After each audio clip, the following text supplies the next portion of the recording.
Media మిత్రులకు నమస్కారం.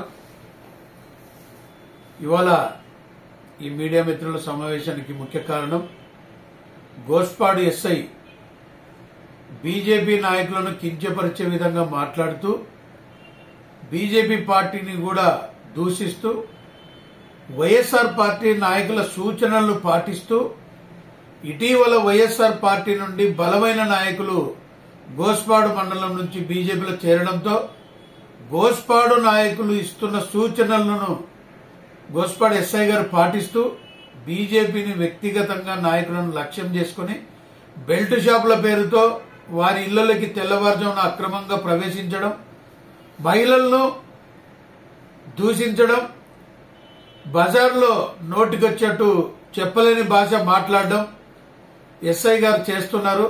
వీటిపై స్థానిక మండల బీజేపీ నాయకులు నా దృష్టికి తీసుకురావడం జరిగింది. ఆ విషయం మీద నేను స్థానికంగా కూడా విచారించి ఇది నిజమేని తెలిసిన తర్వాత ఉన్నతాధికారులకు డీఐజీ గారి దృష్టికి తీసుకువెళ్లడం, ఈ విషయాన్ని రాష్ట్ర పార్టీ దృష్టికి కూడా తీసుకెళ్లే ఆలోచనలో ఉన్నాను. వీరిపై ఎస్ఐ గారి మీద పార్టీని దూషిస్తూ బీజేపీ నాయకులను వ్యక్తిగతంగా వైఎస్ఆర్ పార్టీ నాయకుల సూచనల మేరకు వారి మనసుకు భంగం కలిగే విధంగా, సమాజంలో గౌరవంగా ఉన్న వారిని కించపరిచే విధంగా మాట్లాడుతున్న ఎస్ఐ గారిని శాఖాపరమైన చర్యలు తీసుకోవాల్సిందిగా డీఐజీ గారిని కోరడం జరిగింది. ఈ విషయాన్ని డీజీపీ గారి దృష్టికి, రాష్ట్ర అధ్యక్షుల దృష్టికి తీసుకుని వెళ్లి వారి మీద చర్యలు తీసుకునేంత వరకు ఖచ్చితంగా పార్టీ పరమైన